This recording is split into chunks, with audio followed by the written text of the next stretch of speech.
चलिए, जब आप ये सारी बातें कर रहे हैं तो हाल फिलहाल सबसे ज्यादा चर्चा में ये रहा है कि इस देश में बड़ा हिंदू मुसलमान होगा। हद तेरी, मैं नहीं मानता। नहीं मानते हो? आपने देखा होगा मैं कभी इस चीज़ का सपोर्ट नहीं करता हूँ। आपके साथ कभी ऐसा हुआ है कि मोहम्मद शमी मुसलमान है तो मेरी कोई कमी भी तो होनी चाहिए ना अगेंस्ट तक बोलने की, किसी में हिम्मत है इस टॉपिक पे बोलने की कि मैंने किसी का, या मेरे तो नॉन मुस्लिम लोग इतने दोस्त हैं, मुझे कोई फर्क नहीं पड़ता इस चीज़ से। टीम में कभी पॉलिटिक्स को लेकर ऐसी बात हुई?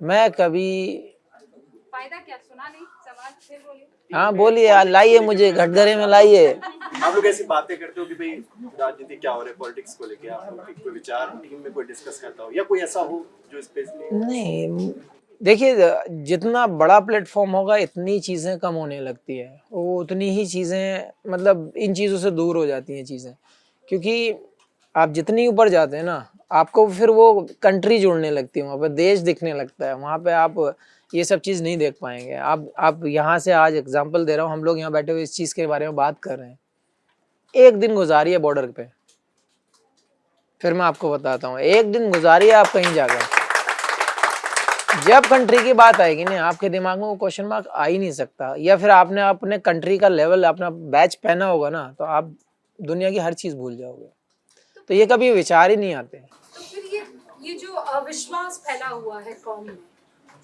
फिर मैं कुछ बात बोल दूंगा फिर भड़क जाएगी जनता। नहीं, पर तो आप ये सब ईमानदारी चीज़ से कहते नहीं, हैं। मैं हमेशा यही कहता हूँ कि आपको सबको एक दूसरे का सपोर्ट करना चाहिए। देखो, पर्टिकुलर किसी की कोई जगह नहीं है, पर्टिकुलर किसी का कोई नाम नहीं है, और हिंदुस्तान में कोई चीज़ ऐसी है नहीं जो एक पर्टिकुलर चीज़ के लिए रखी गई हो।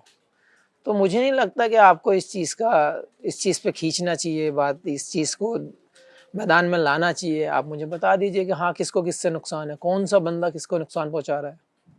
मुझे तो लगता नहीं। होली, ईद, दिवाली सब आती है, हम लोग तो जाते हैं, हमारे यहाँ तो आज तक कोई वहाँ पर कोई मसला ही नहीं होता है। तो कावड़ बहुत निकलती है। अब आप देख लो ना, एक साइड का रोड बिल्कुल पैक है, हमारे यहाँ कोई एतराज़ नहीं है। आपको अपना त्यौहार मनाना, मनाइए, शौक से मनाइए, हमें कोई दिक्कत नहीं है।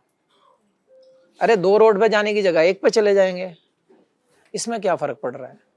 लेकिन वही है कि अगर आपको है तो फिर झगड़े बनाने के लिए तो फिर कमी नहीं है ना, किसी भी बात पे बन सकता है।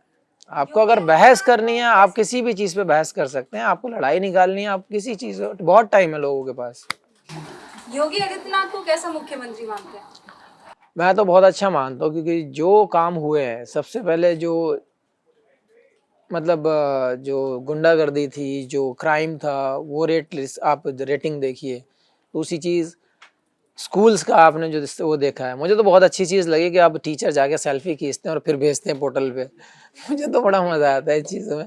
तो ये चीज़ें बहुत अच्छी चीज़ें हुई हैं, और हम उम्मीद करते हैं कि आने वाले टाइम में भी और चीज़ें अच्छी हों हमारे लिए, हमारी पब्लिक के लिए। वंदे मातरम अगर कोई एहतराम नहीं करेगा तो 3 साल की सजा। आपको एतराज है वंदे मातरम गाने से, पढ़ने से? क्या फ़र्क, क्या उसमें क्या हो जाना है, मैं तो नहीं बदल जाना। अगर एक, ये तो हमारे दीन में भी है, हमारे ईमान में भी है, अगर आपकी गवर्नमेंट, आपकी सरकार किसी नियम को लागू करती है तो आपका हक है वो मानना। तो इसमें तो धर्म या जात से कोई फर्क नहीं पड़ता। वंदे मातरम हो, कोई कहता है जय हिंद कहने में दिक्कत है, किसको दिक्कत है? मुझे तो नहीं लगता होनी चाहिए। या अगर मैं आज भारत माता की जय कहता हूँ तो मेरा क्या बिगड़ जाना है, मेरी कंट्री का नाम है। मैं तो कहता हूँ इन चीज़ों में क्या फ़र्क पड़ जाना है। आप हमेशा, मेरे सामने तो बहुत बार आ चुका है, मीडिया प्लेटफॉर्म के सामने बहुत सारे मुझे लाइव कैमराज में इस चीज़ का वो किया है। मुझे भाई किसी का कोई डर नहीं है। अगर लगता है, मैं खुद से डरता हूँ कि मैं खुद से बाहर ना हो जाऊँ। बस एक ही चीज़ है कि आपकी जो गवर्नमेंट, आपका जो लॉ कहता है आप उसको मानो, क्या दिक्कत है उसमें। बहुत बहुत सख्त और बहुत साफ सुथरा मैसेज यहाँ पर दिया।